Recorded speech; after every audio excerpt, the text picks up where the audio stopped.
Welcome back to another episode of CodeToCloud. And I have got my long-term friend, mentor, I have to say, because he's pointed me in the right direction a few times. We've got the wonderful Steve Buchanan. Steve, welcome to the show. How's it going, man?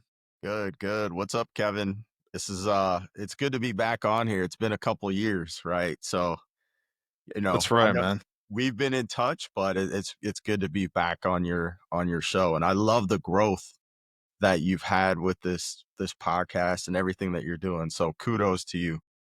Appreciate it. Like, I've had some really great, interesting folks on the show.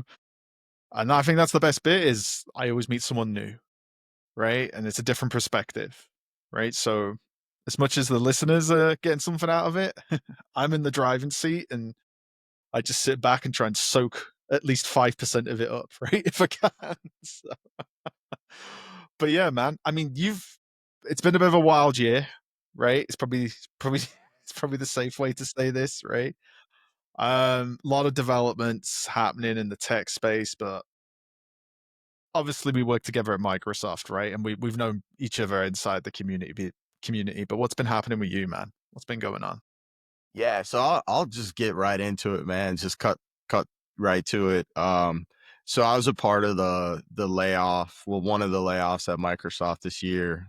6,000 people were cut, and yeah, so it's been a bit of a wild year. Um, but I really enjoyed my time at Microsoft and just all the folks that I worked with, and even the work that I was doing. Right. And I could probably talk a little bit more about some of the work I was doing at this point. Yeah, I mean, what were you? You're on the AKS team, right? Was it the AKS team? You're on the product team there? I was not. So I was in an engineering org, but Right. it was focused on customer experience. And so what I did is I was brought on to the team as the cloud native SME. And so I was brought on to do all the Kubernetes things and a bunch of other stuff, right? There was a huge focus of Linux on Azure. And so I crossed into, like the developer experience, doing stuff there. And of course, AI, right? I was doing some stuff with AI. But so then um, some things happened on the team. Long-term friend of mine that brought me on to Microsoft actually left and went to Google to lead a product, which was awesome for him, right? Pretty amazing. And so then I had the opportunity to step up and lead the team, lead a team of some amazing, engineers and architects, bunch of PMs that were just really good at what they did. So the team was a smaller team inside of Microsoft, but it was made up of SMEs that were very good at specific areas like what they do, right? And so we did research, but we did hands-on research. So we were different in that perspective, and none of us were researchers by background, right? We didn't come up through those ranks.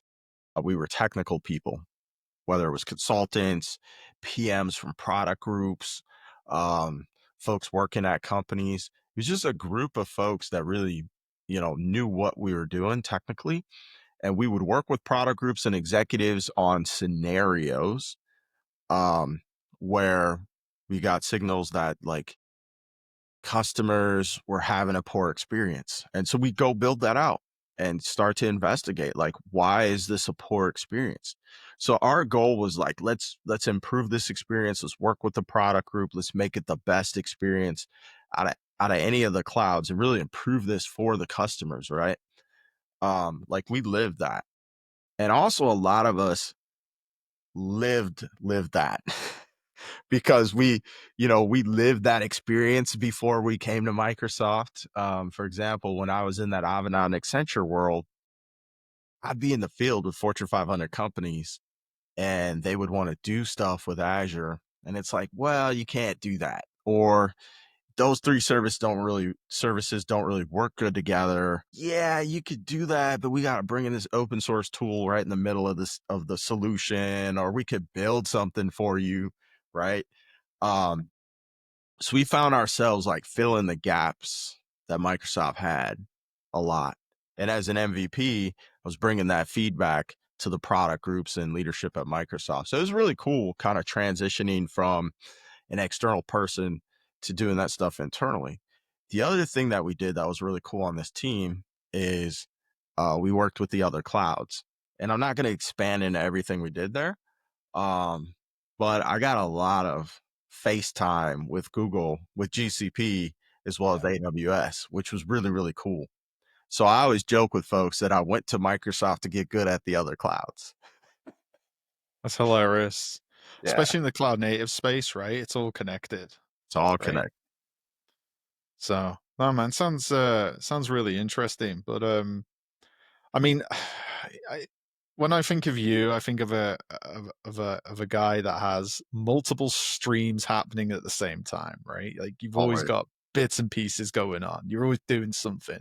Like I go online and there's a publication happening about you, or you're up there on stage with a mic, or you've got a new course going. Um, so when we found out, right, that sadly you've been laid off, and you were like, I'm all right, man. I'm all right. And like it's not the best news in the world, but you had other things in the pipeline, right? So, I mean, Absolutely. Absolutely. And I took it as an opportunity to just kind of put myself out there. I took the approach of like, hey, I'm a free agent and let's see what's out here in the space. Let's see what's interesting to go work on now. Let's see who has opportunities, like what's next. I also thought about like not going back to work,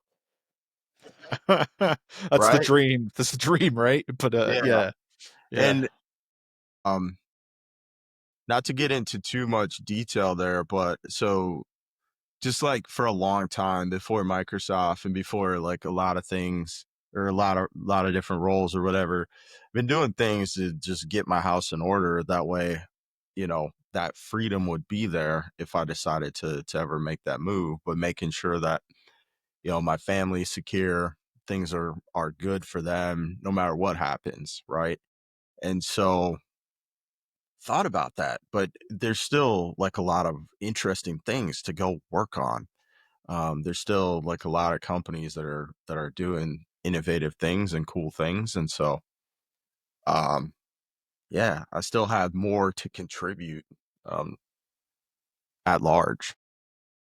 You always hear from we're catching up with these folks, right? But like the people's get out of plan of getting out of tech, right? They've always got this. Everyone's Always got it, plenty it got it. always reminds me of some sort of gangster movie, right? I always think of like American Gangster, right, or whatever, and it's like, yeah, I just gotta get this big pile of cash, and I'm gonna go off and do this, and just live off grid, right, or travel the world, right? Like there's always Absolutely. yeah. I I know so many people like that, and I know people that have done that, right? I know some folks that were in that system center community, and like one guy, he's in New Zealand, and he just has a farm now. He just do anything tech, and so I know exactly what you're talking about. The thing is, though, for me, I'm not like that. I'm not. I don't have like I don't aspire to like get out of tech and go run a farm or whatever, right? I don't have any plans like that. I would say the only plans that I do have, which are still shaping up, right? I'm still kind of marching down a path for like my larger purpose because I do think my purpose is larger than tech. Um, and I think for me, it'll be in some capacity like helping other people. Um, and I would love to do something where it's like helping families in some way, like keep families together, promote families, like that's huge, right? Because that is a huge like part of the fabric of society is like when you have that family intact. So I'd love to do something, later on where it's like helping with that. And I love helping other people get into tech and kind of giving them guidance and stuff as well on their journey into tech. That's something that I've been doing for some years now, and it's just really cool to see people getting opportunities and kind of expanding. But beyond that, I don't have this big thing like let me get a big pile of cash and then get out of tech because I'm gonna go run a hobby farm. Like even even when I get out of tech, I'll probably be doing some tech things like, wow, look at that open source tool. Let me like crack that open and start playing with it and see what it can do, right? Or that seems super interesting. I think I'll be doing that forever, kind of tinkering with just random tech stuff.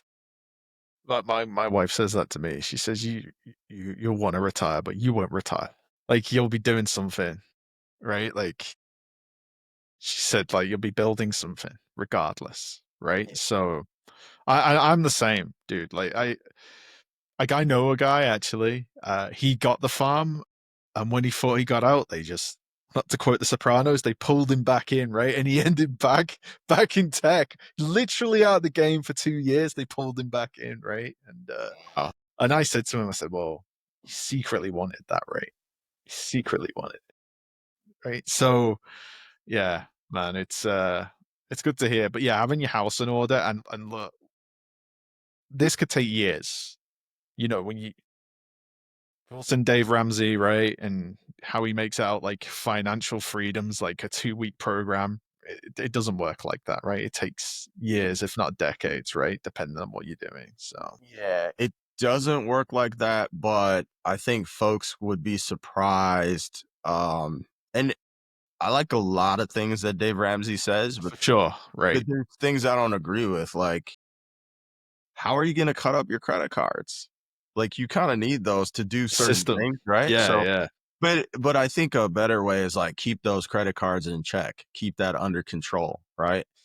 But yeah, some of the things like he's got some really good stuff, and a lot of it is honestly just common sense. Like he's taking common sense and packaging it in a way that's easy to consume and makes sense to folks. But I think you would be surprised how fast, if you just follow those common sense steps, how fast things will go, and like you can really accelerate things, right?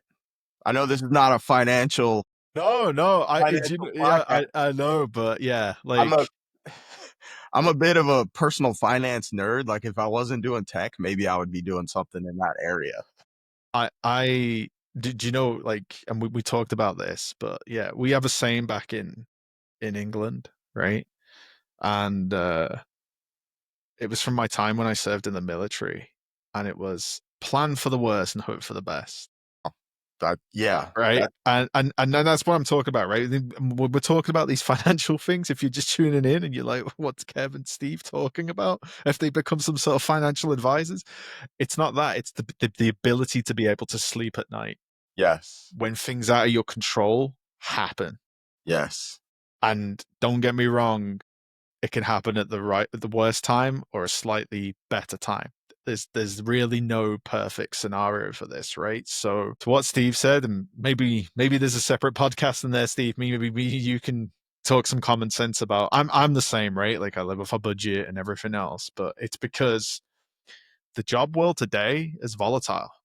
And I think that's absolutely. probably what we're trying to get at, right? It's It like, is. if I think of my old man, he's been at the same company for 40 years. He's going to get the gold watch, right? But that's a bygone era, right? So, Yeah, like y- pensions are like a thing of the past. They're not as common anymore. Maybe if you work for government, but even what we've been seeing recently, like even government jobs, anything could happen, right? Because leadership changes and who knows, right? It could be secure today and not tomorrow. And so like you said, plan for the worst but hope for the best. And then if things continue to be the best, kudos, right? It's just things are going great, but when that storm comes, you know, then you'll be able to weather the storm. But it's that there's different things in life, right? In different scenarios. And so,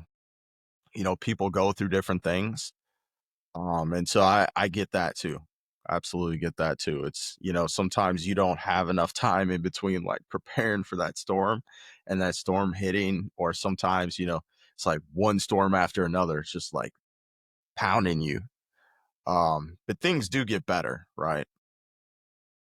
So, They do it right. So on that note, let me try and swing it back to tech, right? I, we'll have a chat about. I can see it now. Steve and Kev's financial podcast, right? Like it'll be groundbreaking. But Dave Ramsey won't be able to sleep at night if me and you get on that. we're, we're, So we're coming for Dave Ramsey, we're right? coming for Dave Ramsey. We're coming for Dave. I bet he's shaking in his boots. So but yeah, taking control of your career is something that I learned about, I don't know, man. I must have been about 10 years ago. And it was as simple as I went to my boss and I wanted to do cybersecurity at the time. And I said to him, oh, I really want to do this course, this certification. And it was a certified ethical hacker. It just sounded cool, right? Like you could go war driving, right? Hacking password hashes, right? It was like, there's probably other courses that you could take that were like, I think there was some Cisco ones at the time. And obviously you got the certified, I'm going to get this wrong, but the certified information security practitioner, the Mhm. CISSP, right? Oh yeah, yeah, Yeah, that's what you normally see on every cyber person's desk is that book, right? Like yeah. that's there. So, and he went to me, no. And I went, okay. So I actually saved up and paid for it myself. And he found out I was studying for. He said, "Why are you studying that for?" Well, and he saw it as a threat Mm. because I took the control away. And it was the same with cloud certifications in the past, right? Like I'd be like, luckily, most of my subsequent employers were like, yeah, I did the Terraform exam before it was cool, right? Kind of thing. I remember my boss going, like, I said, I've already paid for it, but if you could reimburse me, that'd be amazing. And he'd be like, So you I know what I mean? I love that, and I love that example because I have a story that mirrors that, Go for right? it, man. Let's hear it.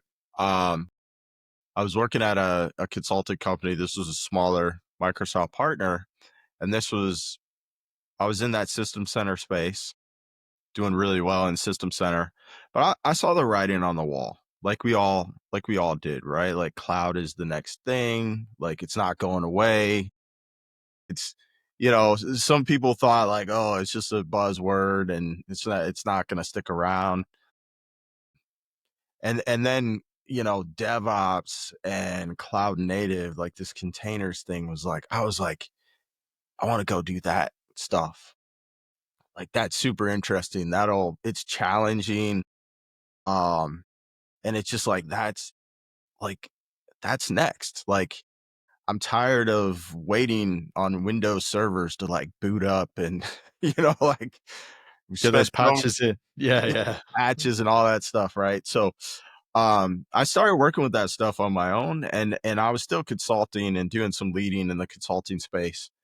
Um and I as a leader, like when there's a gap, you got to step in and fill the gap. So we had some projects to work with what was it, mbam, I think it was, or something within it was like on these config man projects, right? um and it just wasn't exciting. um and they needed someone to do that, and so I typically roll up my sleeves, can figure things out, and go get things done, right? So I was doing that on these projects, and it was just like, this is not what I want to do. I don't even want to sell these projects. Like I know it's a need, but like this is the next wave that's coming, and as consultants, we need to be there and get there. And my leadership at the time, I went to my leadership and I said, like, we need to start working on containers. We need to start getting on this Kubernetes thing. Like, we need to dig our heels in deeper into cloud. Um, automation, infrastructure as code, like all this stuff is like gonna power cloud and be instrumental to cloud, right? So cloud and all this cloud native stuff, like DevOps, it goes hand in hand. We need to dig into this. Leadership was like, no, there's nothing there. We're not making any money there. There's no one's asking for this kind of projects, et cetera, right? It was like just similar to yours. And so I said, okay. all right, cool. I started working on the stuff on myself, right? On my own, like I've always run servers at home. Obviously, I still obviously. have a half rack in my house. I got a, Dell server, pizza box servers. I don't have the thing booted up because I do everything in cloud now, but I got all this equipment still, and some of the stuff I do run and work with, but um like it was like, okay, I'm gonna start working with Docker. I'm gonna start working with Kubernetes on my own. I'm gonna start diving into this infrastructure as code stuff like Puppet, and Terraform wasn't quite there yet in the space, but I knew there was something about it, like start gravitating towards this. And I wasn't a developer. I didn't come from that background, but I was like, yeah, this whole DevOps thing, like me personally, and anyone that would talk to me at that time about this stuff, I'd recommend, like, yeah, just start learning about CI/CD, pipelines, how developers do things. Like that stuff's going to be important. And what I did at one point, like I was diving into that stuff on my own, buying books, consuming books, anything I could get my hands on. I was just like learning and packing my brain. And then I signed up for a program, much like you. I was like, well, they're not going to invest in this. So let me invest the 1,500 bucks myself in this program and sign up for it. It was the Microsoft MPP program at the time. It was the Microsoft uh professionals program is what it stood for. But it was basically like a whole course, like college course. So you had these modules you had to go through. You had to do quizzes at the end of each one. um, it was a mix of text, video, labs, and then there was a capstone project at the end of it before, you would get their diploma that they would give you. And it was a whole DevOps program. So it it got into CI/CD pipelines. It even got into testing, like the different types of testing. It got into observability, right? It got into containers. It got a little bit into Kubernetes. It got into all this stuff. Infrastructure as code. It got into, you built this application. How do you publish it? Like all this stuff. And it was just, it was awesome. And I did that even though at my current job, there was no, there was no relation from what I was doing and investing in myself from a monetary and time perspective. There was no opportunity at the end of that. But like you did, I did it anyway because I saw past the job. I saw past my manager's no that he gave me. I saw past what we were doing and saw where I wanted to go and started down that path. And I ended up leaving that job, that company, because I wanted to go work 100% on cloud. And so that's when I joined like Avanade and Accenture as an Azure person, right? To go be a leader in the cloud transformation group. And that still wasn't DevOps, cloud native, and containers. It was still like, cloud foundations and the core Yeah. stuff of Azure, right? Like doing stuff with ARM templates and kind of, okay, we're doing networking, we're putting in networking for our cloud foundations. It was doing a lot of that, which was cool stuff. I was excited about it. It was challenging. It was all those things, right? I still have my eyes set on this cloud native Kubernetes container stuff. So I kept doing it. I was blogging about it and stuff like that. And then an executive saw that and brought an opportunity to me. There was uh, I won't call it a role.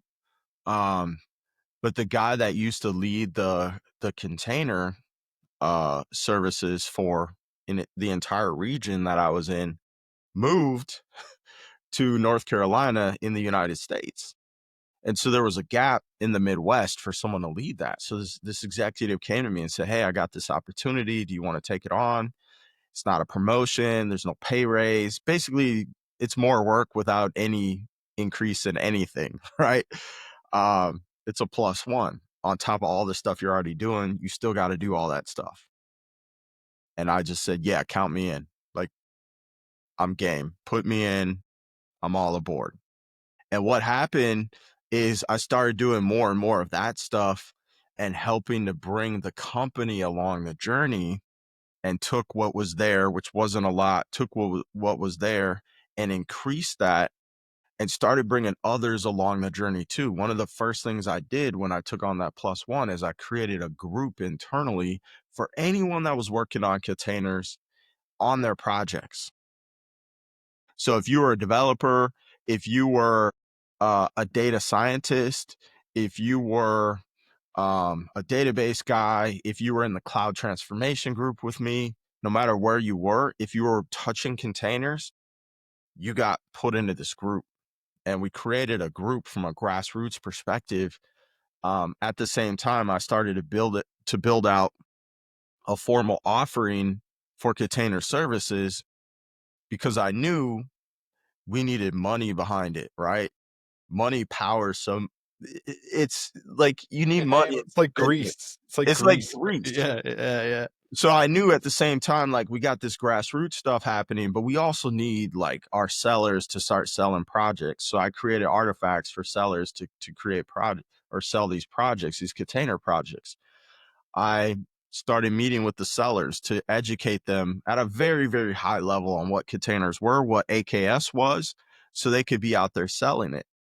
Um, but I also created the artifacts for other consultants so they could deliver it, right? And so all of that just kind of shaped up. And next thing you know, we were selling and delivering AKS projects and other container projects. And the demand was there because folks were asking us when we were on projects about containers. And if they found out anyone had any experience with it, they just kind of worked that into the project anyway. That's why I was able to find developers and database people and cloud transform people, um, and data scientists that were doing stuff with containers. So I just took what was there and like amplified it, right, in multiple different ways. By the way, the data scientists that I started working with, they were using it anyway as they were doing their ML stuff, because they would deploy like Jupyter notebooks and stuff on AKS. And so it was like that was really cool just to be able to support them. So they didn't know the infrastructure stuff, but they knew the ML, the data scientist stuff. This was before AI blew up, right? But so we partnered, and that was super interesting just to support them and work with them. Like, oh, you gotta deploy this solution and it's containerized. I can help you with that. So, anyways, I just took what was there and amplified everything. But you know what? I was preparing for that uh years before because I knew at some point there would be an opportunity. And like just like you, I've always looked at at a career as like I own this career. Not one company owns this career. I own my career. And so if I own my career, if a company's willing to invest in me, I'm going to take that. If you're going to pay for certs, if you're going to pay for education, if you're going to give me opportunities to work on this thing or that thing, cool. I'm taking that, right? I'm going to utilize that opportunity as a way to level up. But if you're not going to invest in me and I see something and I have the vision of something that you don't see as a leader or as a company or whatever, but I really see this vision, I'm going to move towards that regardless of what you're doing. Right. Sure. Mhm. I've worked with folks, right? And they've said, they've said to me, "Well, why are you doing all this extra stuff?" Right? And the company's not going to pay for us to do it, then why would you do it? And I'm like, and that's the issue there. That's the issue. That's the issue. So Can't yeah, wait for people, right? and sometimes, like certain leaders, they'll get stuck in a box, right? They've done something and they're successful at it and they've done that for years and it works. Well, it worked. It continues to work. And so why change, right? Change is one of the hardest things for all of us to do, but like for them, why change? And so they don't see outside of that box. And so sometimes, you just gotta you got to move forward. Um, Even if you're in the box, but you as an individual can see outside of the box. And it's awesome when you have leadership or you connect with leadership that For like sure. Yeah. has that vision, because it's like, wow, yeah, I really want to be a part of this team and keep plowing forward, right? As a part of this team. Like when you meet those kind of leaders or have those kind of leaders, like really listen and pay attention and try to soak up as much as you can from those kind of leaders, because they can be rare, and there's so much you can learn from them. Like I've had the opportunity and I've been blessed to have some really good leaders throughout my career as well. Like I've had some really bad ones, I've had some mediocre ones, and then I've had some phenomenal ones. And when you get those phenomenal ones, just like that's an opportunity. The opportunity is not just in the work, but it's like working with that person or that team, right? And, you know, utilize that as much as possible while you have that time working with that individual and that leader and that team. I completely agree. It's like anybody in working life. Get exceptional people, people in the middle, people that need some attention, right? But when it comes to leaders, there's a telltale sign that I normally go off in my one-to-ones, and I already sort of know if they're going to be okay. It's when they first of all they asking me how I am, but Mhm. then they immediately go, "Well, what do you need?"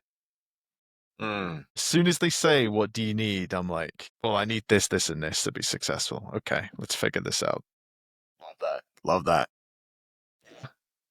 I don't know about you, but personally, when I've had leaders that say something along those lines, I'm like, they're going to be the wind behind my back, right? Yeah, Absolutely. And that is one of the signs of a good leader. And like as a leader, at least for me, right? I can't speak for everyone, but for me, when I lead teams, and I don't like to say I manage teams, it's more of like leader. And I tend to play that player coach role and for lean sure. Yeah, and lean towards that coach side of things, right? For people, because like we're adults, man. We're all adults, and I'm as a leader, I'm here to serve you, right? And so it's like, yeah, what do you need? What can I help you with? Where do you want to go, right? Like talk with your people, understand who they are, get to know them. Like Kevin, if me and you were on a team and I was leading the team, right? Um, I'd get to know you and try to understand like what drives Kevin. Where does Kevin want to go? I know what he's doing today. I know what we need to do today. But where does Kevin want to go tomorrow? Right? What kind of things are Kevin interested in? Because once I understand like what you're interested in, I will work as a leader to give you more of that stuff or stuff in that area. Now, if we're working in tech and you're telling me you want to be a plumber, I can't help you. no, there's there's boundaries, right?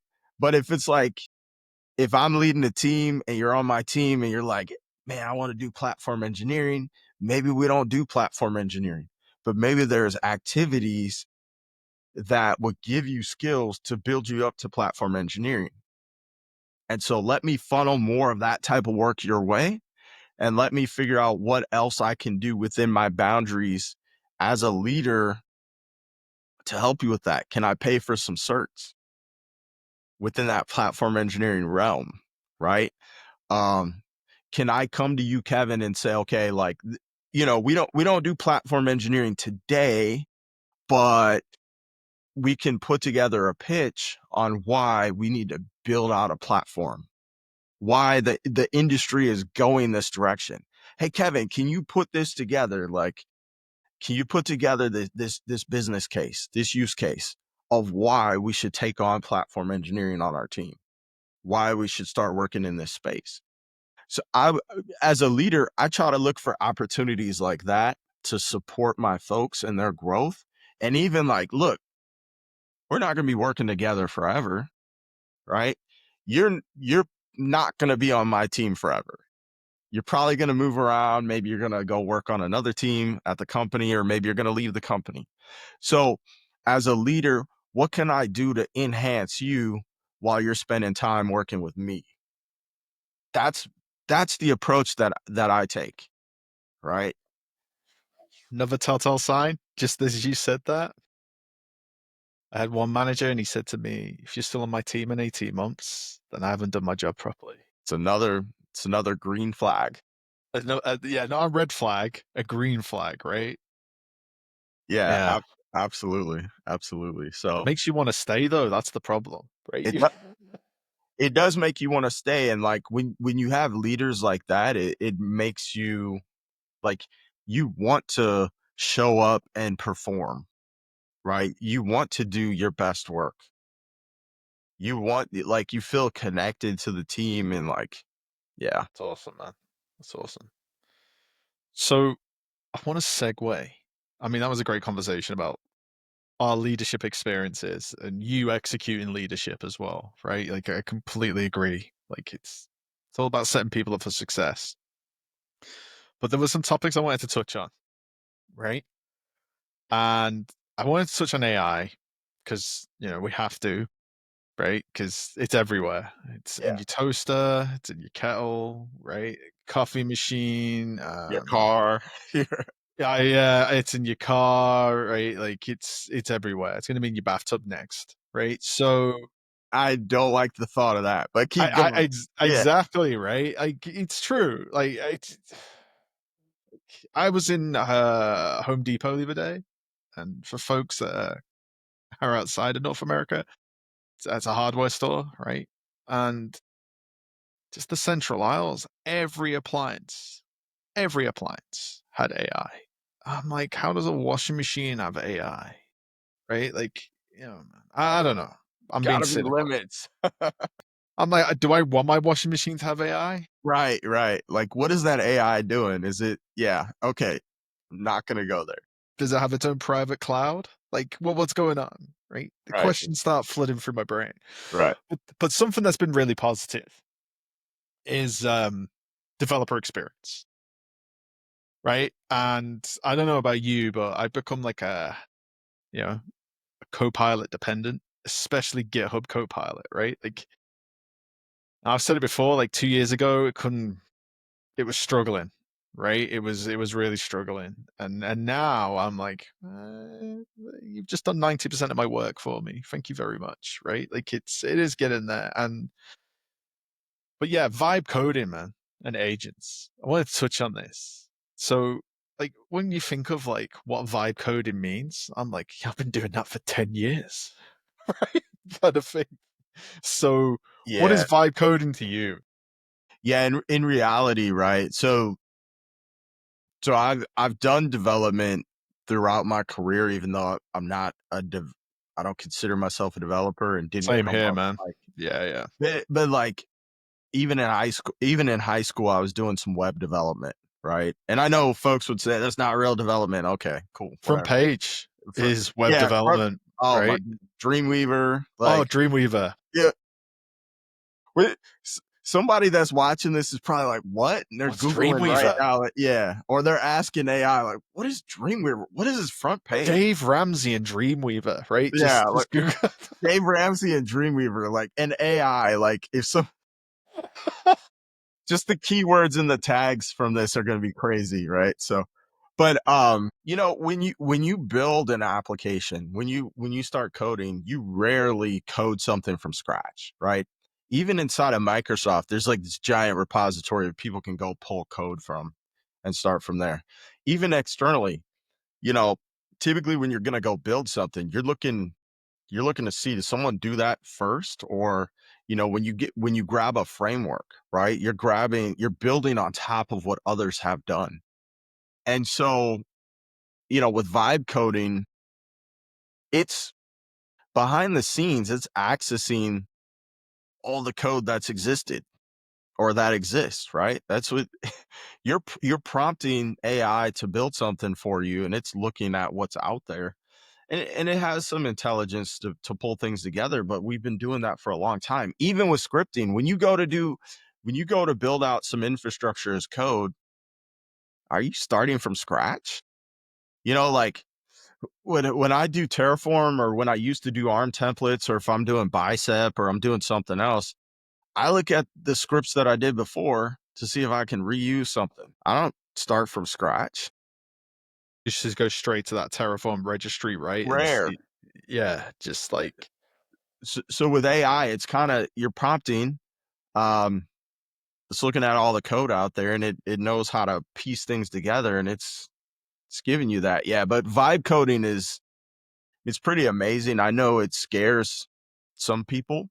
This probably scares a lot of people. Like AI is scaring a lot of people, but there's a ton of opportunity in AI. There's always opportunity, right? Like I remember the early days of cloud. Folks were terrified. What's going to happen to my job? What am I was one of them, man. what am I going to Yeah. do, right? And like for me, I was an IT manager at the time. I jumped right in. Like, let's start using cloud. I jumped into AWS, started putting these environments that we had from VMware, putting those on EC2 instances. The big problem that I had with it was like it cost too much money. Our CFO at the time, he got a bill one month and he's like, what do you guys do? You guys shut this down. So that forced me to go find a different cloud from a smaller cloud company um, that was more cost effective, but I still used cloud. In fact, then we built a private cloud. We moved away from VMware because it was expensive. This was around that 2008, 2009 timeframe. VMware, the licensing and everything was expensive. Costs were being cut. This was like financial downturn in the US, and I think maybe worldwide. So we were looking for ways to cut costs. So we got VMware, you're out of here, right? And we moved over to Hyper-V because Yeah. it was included with Windows. It was like, all right, doesn't have all the features, but we got to make this work. So we built our whole private cloud. We had like 100 something servers all running Hyper-V, running all these environments. We figured out a way to flip the environments every week. Like we had to flip all those over every week. And then we needed burstability. And so um I signed a contract with a cloud provider after AWS and EC2 was like too expensive. It was astronomical. Um, and so we would burst. So I had these Hyper-V VMs and environments and this whole private cloud set up before private cloud was really a thing. Um, and then we had this other smaller cloud provider. We had our images on there, and the format that they used was like EC2, the same format you would use for EC2. That's the same format they would use. And so I jumped in cloud right away. And one of the things that I saw right away with it, oh, let me back up. The other things that I started doing with cloud right away was like we had massive spam problems, right? So we jumped on the BPOS wagon. I don't know if you remember BPOS. That was before like Exchange Online and SharePoint Online and all that was called Microsoft 365. It was called BPOS. We jumped on that, like, all right, we're gonna try this out, we're gonna demo this out. It sucked. It was horrible. It had issues coming out of every window. So we actually migrated away from BPOS back to Exchange on premises and SharePoint on premises. But what I kept from that was um Forefront. It was called Forefront at the time, Forefront Spam Protection. So I had that running in front of our Exchange. And so our spam problems, we had massive spam It, problems. it was rife, right? Back in the day. It was Yeah. right. In fact, we were running the company I was working for, we were running the SharePoint MVP distribution list for Microsoft for all of the SharePoint MVPs. And our spam problems extended to them because they were getting spammed. So they were like, all the MVPs were laughing at us at one point.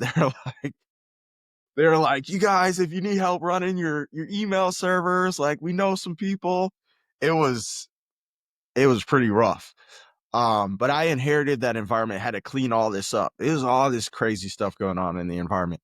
But I kept forefront spam protection. So that was a cloud service, put that in front of our exchange. BPOS was not ready for production in prime time yet. So we migrated off of that back to on premises, was using the other cloud. It did not take away jobs or reduce our work. It actually increased our work. It changed some of the things that we had to do, and the ways that we did it. And so it did that. But it actually created more work. And ever since then, like I was still like, yeah, doing system center stuff, but there was like pieces of cloud even coming into system center, right? With things like OMS and distribution points from config man in the cloud. Like Microsoft was slowly like bringing cloud into all the products. And so it was actually creating more work. So I look at AI as kind of similar where, yeah, it's going to take away some jobs. Like today, there's no exchange admins. Can you find an exchange admin job? Like email administrator doesn't exist. Well, actually it does, but it's super rare. All right. Those folks need to like modernize. But so AI is going to do that. It's going to change what we do. It's already created new types of jobs, right? Like there's different facets to AI. So there's people building the AI, building the LLMs, there's data scientists, there's folks that know how to go into machine learning, work with R, like gearheads, like diving in deep. And then there's companies that need to know, like, how do we leverage Copilot? We just paid Microsoft these millions of dollars for Copilot. We need to know how to leverage it in our business and get the value out of it, right? And those are like business users, power users. And then there's like the whole developer experience. Like we have this vibe coding now, or like I'm developing applications, but I'm being told I need to bring AI into the application. So now I need to learn and understand AI to bring it into the application. As a developer, to know I need to know how to use AI, like these coding assistants, to bring that in. Observability teams, like how can I leverage AI to help me analyze these logs faster? Cybersecurity, we're seeing a wave of, AI coming into the tools there to assist cybersecurity professionals to like pinpoint the hacks, look at patterns, do that stuff faster. And there's also like companies are going so fast with AI that cybersecurity professionals need to know how to secure AI. And so that's opening up more opportunity and more new ways of working and new areas that you have to secure. So it's creating a ton of jobs. And when you look outside of tech, it's creating opportunity and jobs there too. Yes, it's taking away some jobs, but like I think about Thomson Reuters, right? Which is a company. I have no affiliation with them, right? Um, but Thomson Reuters, a lot of people know about them. They publish like law. They have like a law system that lawyers can access to get access to do research on previous cases and stuff like that, right? So also they do other stuff. I don't know everything that their business does, but with AI, you can go to Chat GPT or, pick your AI flavor of the month, right? Your Gen AI tool of the month. You can go to it and say, hey, write me a contract. Or you can bring a contract that you're working on, feed it into that AI and say, review this. Tell me, is there anything I should redline? And there's mistakes, right? You got to double check the AI's results, but it's going to get better and better and better. And so if I'm a lawyer and I'm seeing this, it's like, wow, okay. So if I'm a business lawyer, I might see the writing on the wall that, more business customers are going to be using that to do their contracts and check their contracts versus coming to me. I would start looking at like, how can I leverage AI? Or if I'm a lawyer, if I had my own law firm, can I develop a SaaS application that's powered by AI plus my, you know, my law knowledge, right? Because I have domain knowledge. How can I bring that in and bring the two together to maybe serve more clients, serve them faster, find new opportunities, right? And so that's how I would look at AI. Um, Vibe coding, I want to come back to that. So right now, there's a ton of people building applications using vibe coding. I've done it. I was able to build a inexpense app in like 2 hours, maybe if that, over a weekend. And what the app does is I built it through vibe coding. So I was actually using GitHub Copilot with Claude, and I found Claude to be the best so far I'm loving a bit of for, Claude at the moment, man. like Yeah. code. I tried uh I tried doing this with Firebase Studio, it's powered by Gemini as an agent, and, like, maybe it was just me, but that AI, like, literally gave up on me, and I'm like, "Whoa, this is crazy," right? And, used Claude to, like, take it all the way through. I tried using ChatGPT as, for the agent, but it it just was not getting it done. Um But so I developed this whole application through vibe coding under 2 hours. And in the application, I connected to Hugging Face so that it could do some AI stuff or use AI to perform some actions in the application. I'm not going to give it away because I'm going to write a blog about this. And also, I'm working on a course on how to build an application with OpenAI. And I'm going to bring that in as an example in that course. But so I was able to develop that in under 2 hours. And it's almost a full functioning app. It doesn't have like user authentication and all that stuff and like an admin panel on the back end and like all the things you would want with an actual application, right? It doesn't have an API exposed and all that kind of stuff. But I could keep vibe coding and probably add those things onto it, right? Or vibe code additional services and bring it all together in microservices. Um, So you got all these people out here right now vibe coding new applications, which is a beautiful thing because if you got an idea, now you can go from idea to concept fairly quickly, right? But I think and it terrifies some people, but what I think people are not thinking about is like if I'm Joe Schmo and I got an idea and I vibe code out an app in a weekend, cool. But what did I miss? If I'm not a trained developer or a tech guy like us, like what did I miss? Did I put in the authorization and authentication? Is my connection to my database properly optimized?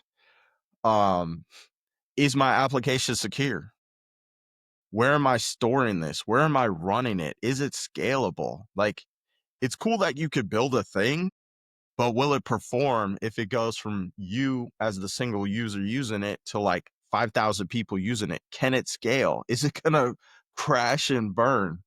Is that thing going to get really popular overnight and get hacked? And all of a sudden your company, um, you know, grew and sank as fast as it grew?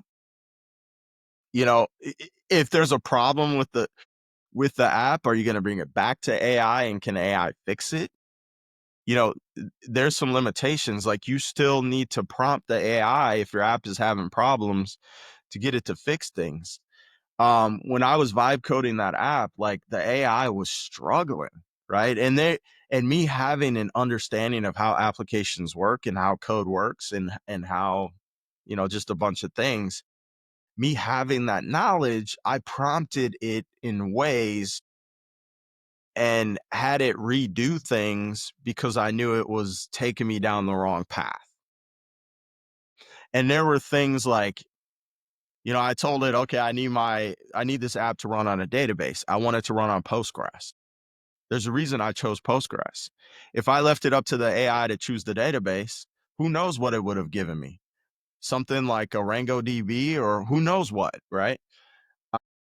I also had to do some of the footwork, like go stand up the Postgres database. It gave me the code to add all this data and the users and stuff like the SQL queries to add all that into my database, but I went and ran that. Sure, I could have connected it to the database through an MCP server or whatever, and had it run that to create all that stuff. But there's a lot more to it than just like I'm gonna vibe code this application in a weekend, and next week I'm gonna be running the next Uber or Airbnb, right? And that's where like guys like you and me come in, or ladies that are working in the tech space come in, and like we're like, all right, you got this cool idea, you got the concept, now we're going to take it and make it real.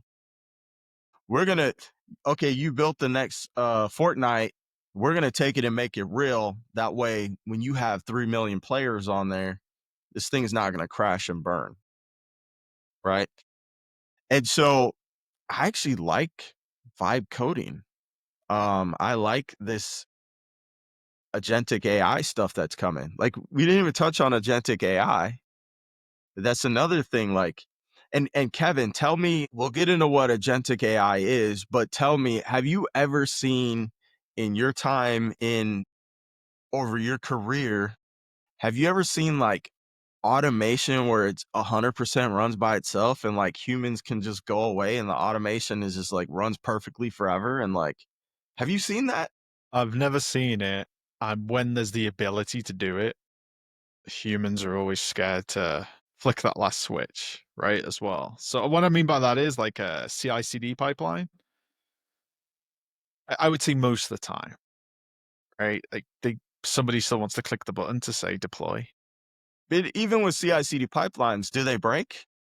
Yeah. Do they run into problems? And like when they break, like who has to jump in and fix it? I mean, You have to troll the logs. You have to get inside the runner. There's kinds of stuff you got yeah. like, yeah, it's automated. It'll work a good portion of the time, but that stuff breaks. Kubernetes, right? It's all about automation and orchestration. Kubernetes, has it like taken away jobs, or has it created a whole new like, Create its own ecosystem, right? At the end of the day. I mean, people that work at Kubernetes are getting paid pretty well. And like there's ton tons of jobs out just based on Kubernetes.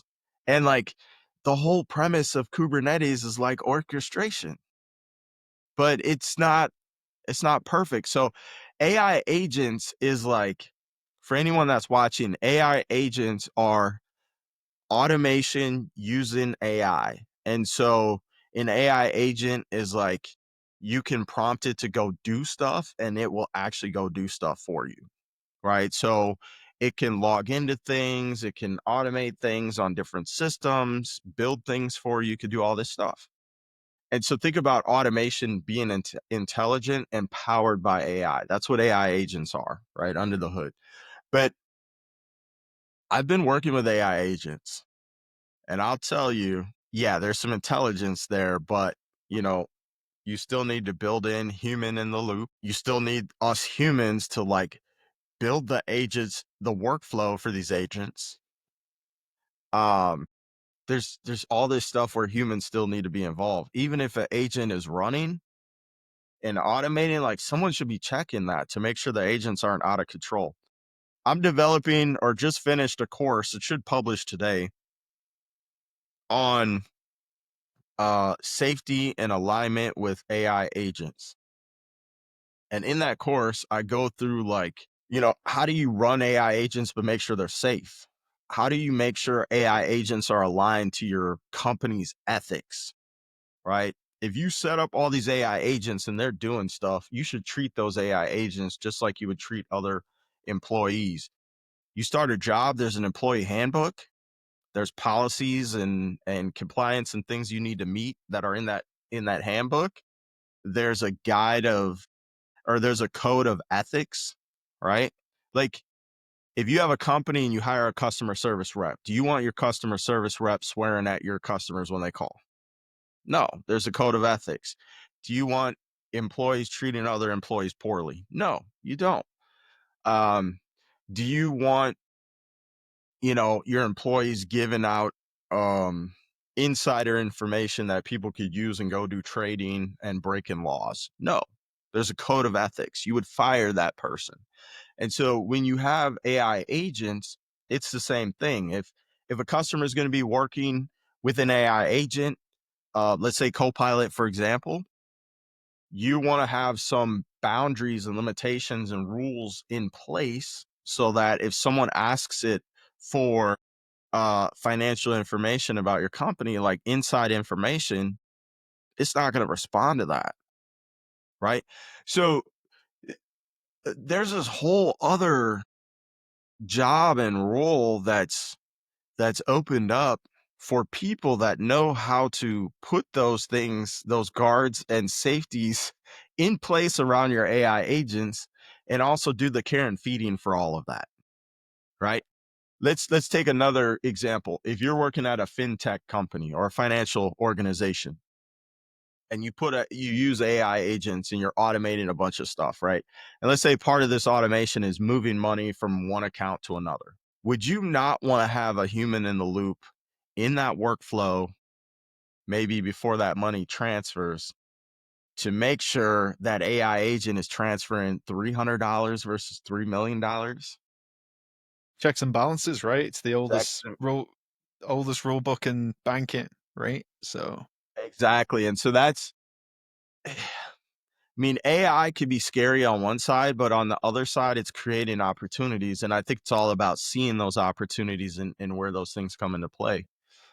Um, so I went down a couple of rabbit holes there on AI and like vibe coding and all that. But it's awesome. yeah. So shameless plug.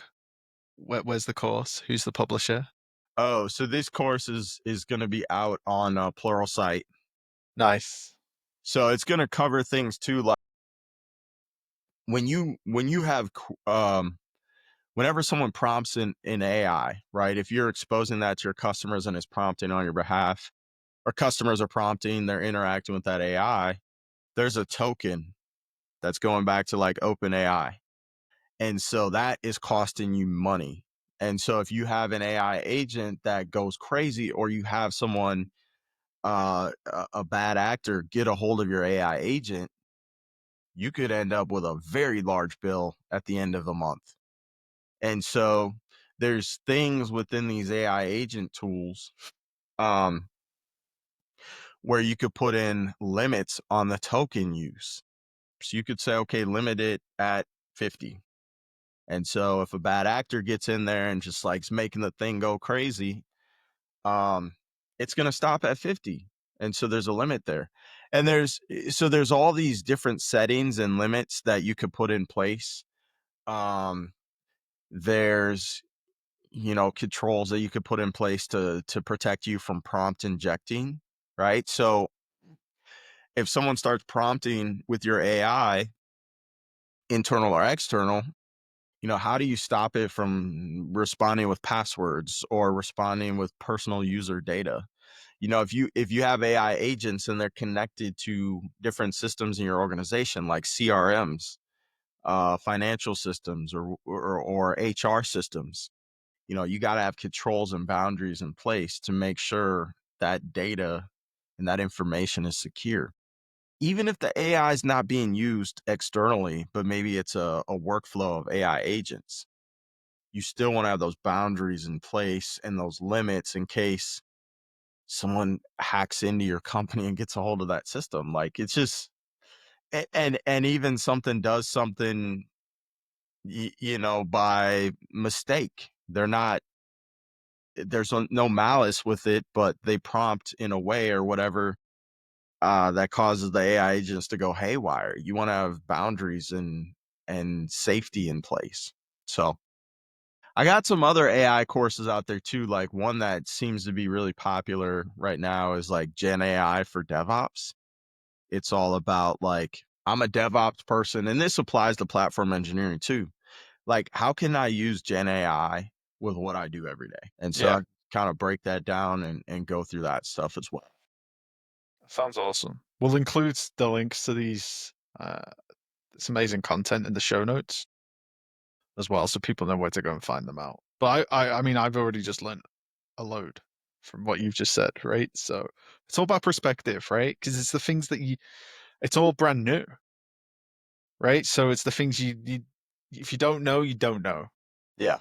right? So, and it's like I'm gonna, we're literally building the road as we use it, right? It's not like cloud now, where cloud's been around for like 10 to 15 years, right? We've got a maturity model in place. AI is literally being developed day by day, right? So you got to think about these things, especially for an organization like my wife's company.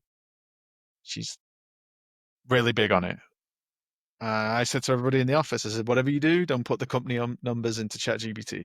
Mm, Like the difference between a private AI instance and a public AI instance. And they were like, why? I said, well, that information then could be publicly available because it uses it as a reference, right? mm, You're effectively feeding the machine. yeah. So I think your course would be pretty cool to figure that kind of stuff out, right? Because you obviously want to use it to support your organization, everything, but it needs to be done in the right way. Absolutely. Absolutely. Now, I will say with my course, like, so the tools that I use as examples are Flowwise, which is an open source tool for building AI agents. They do have a paid version too, but you could just start using the open source version. You also could run it yourself. So like you could go to their GitHub repository, uh, and like they have containers already out there for you, so you could run it in Docker, you could run it in Kubernetes. And the other one that I go through is Copilot, Microsoft Copilot, and like the Copilot agents and Copilot Studio. So I know a lot of folks are experimenting with that right now and building Copilot agents and putting that out there in their organizations. Well, there are things you can do in Copilot Studio when you're building those Copilot agents to like put boundaries and limits in place. Right. So I go through some of that. So it doesn't cover everything out there, because there's so much, and it's very focused on agents. It's not focused on like Gen AI per se, but there's still The a lot of knowledge concept. to be learned. Yeah. Yeah. Yeah. Yeah. So what's next for Steve as we wrap up the show?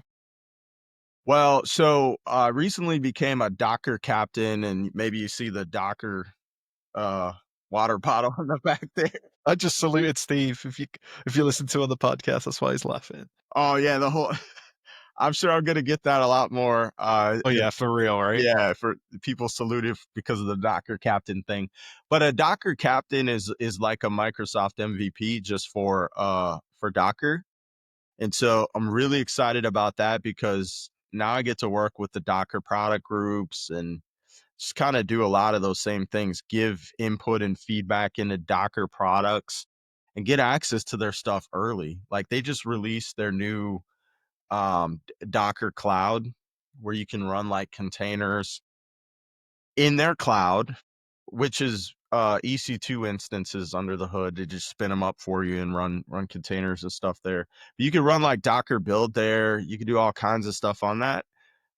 So if you can't run that internally, or I mean locally, you could run that there. But they've been doing some really cool stuff with AI too. Like, and the beauty of it is like Docker really came in and made containers easy for everyone to Or do. for the average Joe, right? Yeah, they Literally. made them Yeah. accessible, right? So this is my perspective, in my opinion, but I see them doing the same thing with AI. And so I love where they're going. So like the easiest way to run like an LLM locally is do it through Docker desktop now. And I'm not just saying this because I'm a Docker captain, but like it's really cool what they've done. So they have all these models you can see, and then you could just click on one and it'll run locally, right? And then you can start prompting with it, or you can hook it up to your application in containers and start using it. And they've also done similar with MCP servers. And so they're doing some really unique and cool stuff with AI, and I think that they're gonna be on the forefront of making AI more accessible and more easier for folks to just start using the same way they did with containers. And it's like, wow, that's pretty cool. So now that I'm a Docker captain, I get to be a part of that journey and I'm excited about it. So that's new for me. So you're gonna see just more container stuff for me. And then I was laid off, but I'm starting a new role and I'm joining a company named Jamf. And Jamf has been and still is the leader in Apple device management. Um, and so, you could think of it like for all you Microsoft folks out there, config man folks, kind of think of it as like config man or Intune for anything Mac. Um, and so yeah, they've been the leader in that space. They've also been acquiring like security companies. And so they have a lot of security offerings now, like identity and stuff like that. So a bunch of SaaS stuff, SaaS applications and whatnot. So they have been all about AWS and cloud native for a long time. And they've recently partnered more with Microsoft. They've been a long time partner of Microsoft, but they've recently partnered in a new way with Microsoft, and they're um, publishing their offerings in the Azure marketplace, and also they're basically running on Azure. And so I get the opportunity to go lead that effort and that team to build out Azure and run the applications, like use Azure to power that. And so they have like 76,000 customers. And so there's going to be thousands of customers running on Azure and running on AKS. And they've had integration with like Microsoft Entra as well as Intune. Like that stuff's been around for a while. There's also integration with like Microsoft Sentinel, and some other things too. And so I'm not on the product side. I'm gonna be leading the team, running Azure as a platform. And so they're gonna be running, two clouds and maybe more in the future. And I might get a chance to be a part of that too. But it's going to be powered by AKS and Azure and whatever else we do in there. So I'm really excited. I'm really pumped to be continuing to work in the product space, um, and go help them, and also expand myself and challenge myself personally. Right, I haven't been in the Mac space, and now I'm going to be working on a Mac daily. I'm just going to be in that environment and dive into that space. So we'll see what that leads to for I me. I I'm a Mac user. It's very hard to go back. That's all I'm That's going fair. to say, Steve. So Yeah.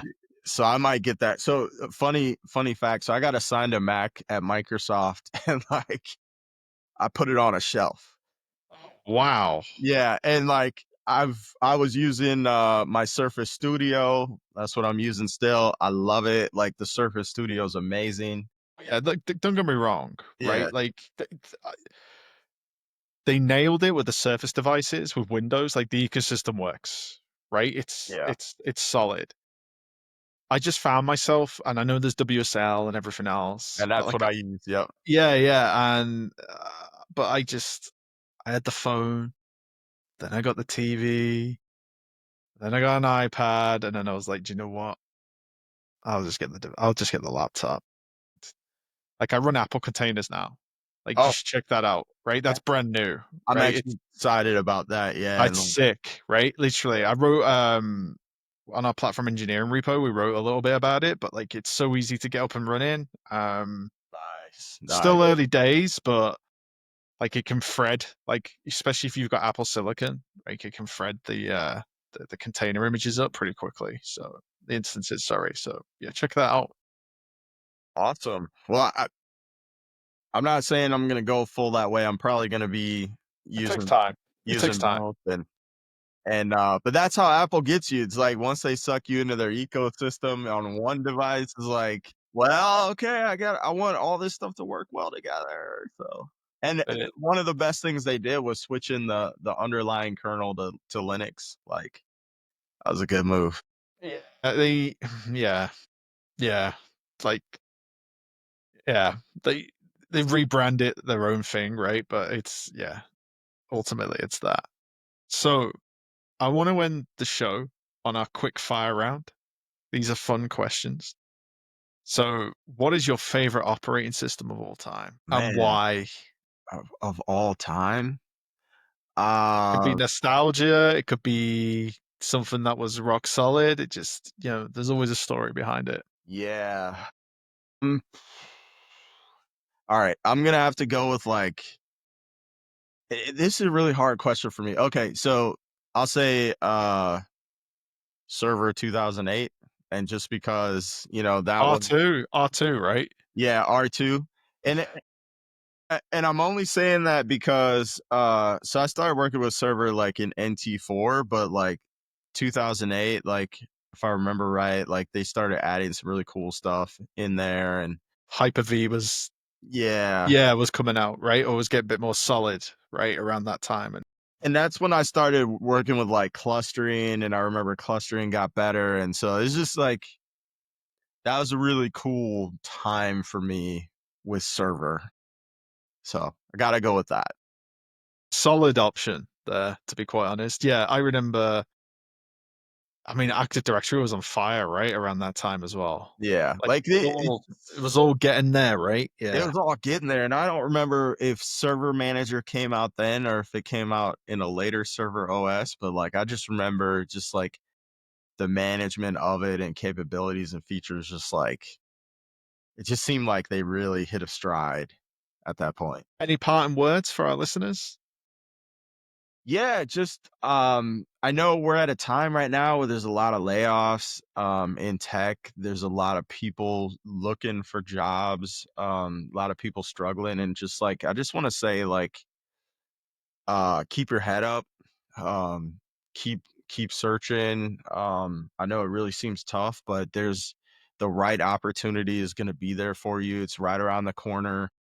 I know a lot of people are worried about tech. I've even heard some people say like tech is dead. Um, and that is the farthest thing from the truth. Like all these organizations, every organization uses tech in some capacity, and so we're just going through a time of change, right? And own your career.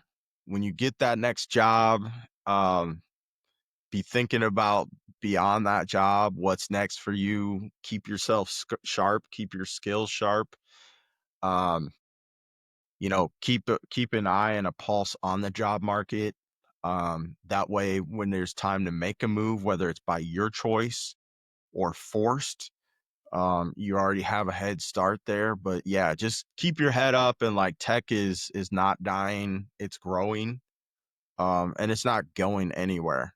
So, and let's just embrace change. Like if you got some downtime, start working with AI, build some skills in that space, and be ready for what's here and what's coming next.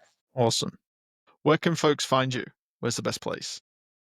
So Buka Tech, Buchatech.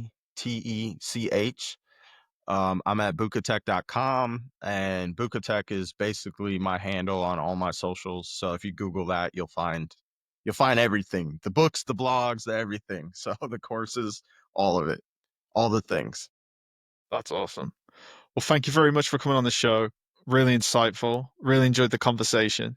Um, Again, I've learned something, and I'm sure our listeners and viewers have as well. Thanks again, Steve, for coming on. And Awesome. thanks to our listeners as well. If you like the episode, don't forget to leave us a comment, tell us if we're going in the right direction or not. I've had mixture of feedback. But yeah, appreciate it. And we'll catch you on the next one. Thanks. So Thanks, Kevin. goodbye for now.